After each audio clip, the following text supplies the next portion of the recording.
Dejan Lovern. Who would have thought that would be a name we would hear related with Liverpool stuff going on in the year of 2025, eh? But, he has done an interview with an Egyptian news agency or media agency, whatever like that. Obviously talking about the more Salah contracts, guys. We'll go through the quotes, and I'll give you my thoughts on it and potential. There's probably a few things we could look at and like the reasons why this has happened. But before we go any further, guys, obviously give this video a like if you do enjoy it. Most importantly, leave me a comment down below. I want to know your thoughts on all of this. Probably come and join us on our live stream tonight at 7 o'clock. I'm sure the boys will want something to say about that. And subscribe to the channel if you are new here. So, first and foremost then, guys, let's just get these shared, shall we? We'll go through the article. It's not paid or anything like that, so I can show it to you, basically. So here we go. I've cut off all this bit here, and this is basically translated as well, guys. So if it's not a like for like, but you'll get the gist of it. So, on Salah's contract expiring this season, they asked him, how do you see the situation, and how does he feel about it, and what does he want? He's in Salah. So then Dejan says that he's got to be careful in what I'm going to say now, because I know a lot of things. Everyone wants it to continue, and I personally want that too. I called him one day and said, Mo, you have to think about yourself and look at everything you've done for this club, and am I still able to give it? And in the end, I came to the conclusion that the club doesn't respect him enough. Oh, this bit here, guys, this ties into where I think this is coming from. Or at least not as much as he thinks he deserves.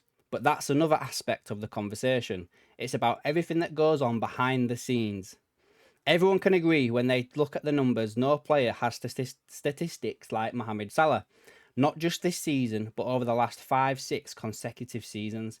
It's not just impressive numbers, it's crazy. I think he doesn't get enough attention despite these numbers, because if it were Messi or Ronaldo, we would see the talk daily about why his contract was not renewed and why the right offer was not made to him. But unfortunately, I think Mohamed Salah is not getting that attention. So, before we go any further, this bit here, the fact this is with like an Egyptian media industry, guys, and this lack of respect quote here that he's had, this is 100% set up by, like, in my opinion, by Mohamed Salah and his agent. 100%. To get this out, put more pressure on the club. 100%. We all know about the relationship between Dejan Lovern and Mohamed Salah. So, yeah. So then he was asked, do you think he's closer to leaving or staying? And he basically said that, yes, I think he's closer to leaving, which is what Salah has said himself. I mean, it's closer to leaving than to staying at the moment, and that's how I feel about it. I hope things change, because honestly, I wish him the best. But in the end, yes, money is an important factor. But it's worth more than money. And the question is, who will be his replacement? How will you find a replacement? How can it be compensated? This is the first question I will ask the club's management. Who will compensate him? Who will give you what Mohamed Salah has to offer? Who will give you the stats and figures he gives you? Well, you can compensate him if you want to compensate him. I think you need to spend 200 million euros on a player who can do what Mohamed Salah offers. And the question remains, with that amount that will be paid and the high salary, will he offer what Salah offers? Because Salah is always mentally present, despite all the pressures, negotiations, and external influences that are happening around him. Salah is still performing superbly on the pitch.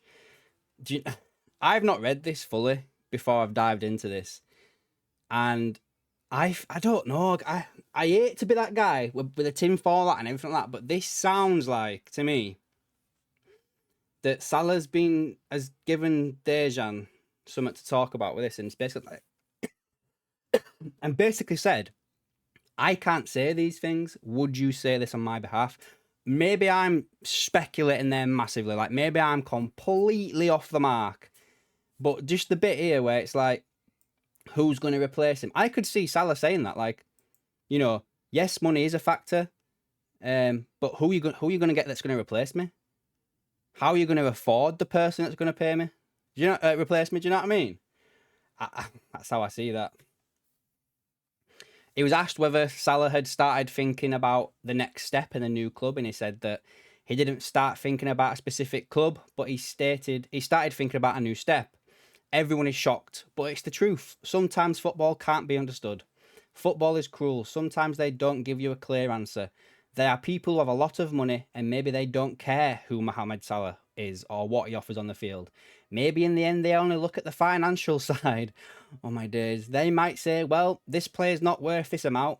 It hurts, but as I said, I think it's wrong decision because this guy still has many years to give. I'll be honest. I always think deeply and be honest with Mo. If he plays badly, I will tell him. But this guy in the next 3 years can maintain the same level. That's a key number there, I think, as well. 3 years. I think the hold up on his contract is a little bit about money, but about the years as well. I honestly think that FSG or Richard Hughes could get him on a 2-year deal, and I think he wants a 3-year deal. Still fast, stronger, and wiser. With time and gaining experience, he knows more how to behave in the on the pitch. I'd say that meant to. Of course, he won't do what he's doing 5 years ago. Oh my days. This is definitely. Oh, this I don't know. Basically asked again, do you think that Salah's request may be excessive? And he says, I don't know the exact number, but whatever he asks for, I think he deserves it. It's simple. This guy does his job on the pitch. Don't look at his age. Some will say he'll be 33, but look at Ronaldo. He's 40 and he's still playing. Salah is still scoring goals. He's in excellent physical and mental condition. He's still playing for the national team. So what's the problem? He's 7 or 8 years younger than Cristiano. So what's wrong with Salah? No one can find an answer, and that's why I find it difficult. I can talk in more detail. Salah believes that there are things missing from the club side, and I hope that they will be resolved soon. But the current reality suggests that it is getting closer to leaving than to stay. What are these things here, guys, where he says here, Salah believes things are missing from the club side? That can only be two things, couldn't it? Money and length of contract. That's the only two things it could potentially be, in my opinion. Basically said that everyone wants the Egyptian star to continue at Liverpool, and what about him? Dejan said he loves Liverpool, and by the way, he loves Liverpool a lot, and he wants to stay. That's the most important thing. Maybe he sees himself retiring there. I'm not quite sure about that, but in the end, it's not about those around him, it's other people.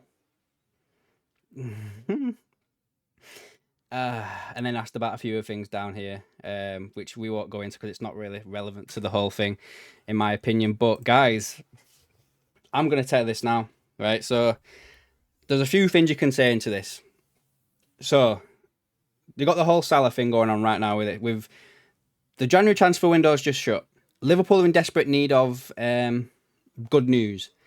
Salah's agent was in London, close to Liverpool's offices last week, the week before, whenever it was, round about the window ending.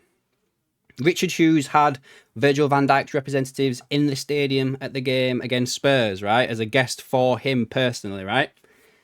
So obviously they're trying to get these contracts done. Then you see Dejan Lovern, who, when he was at Liverpool, was a very, very close friend of Mohamed Salah's, probably still talks to him now, even though he's not there, talking to an Egyptian media agency, even though he plays over in Greece. And I honestly think he's saying stuff that... Because you got to think, if him and Salah are still talking, good friends, right? Even if Salah didn't know initially about this interview, he would have told Salah, oh, I've got an interview with blah, blah, blah, blah, blah, blah. They're going to ask me this, because they'll have said to him, oh, we want to speak to you about X, Y, Z, right?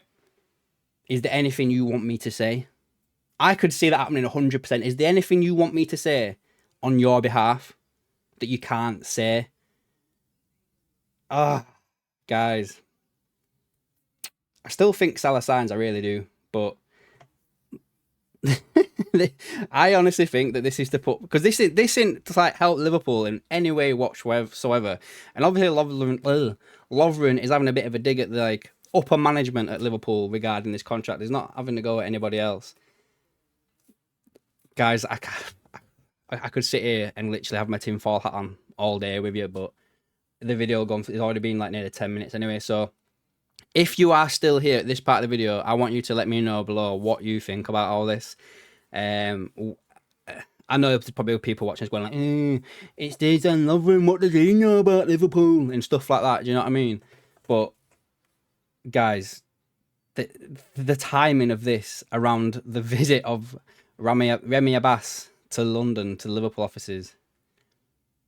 It's not a coincidence, is this? I can guarantee you that. Anyway, guys, let me know down below what you think about all of this, and probably come along to the stream tonight to catch what the boys are thinking as well. And I'll catch you in the next one.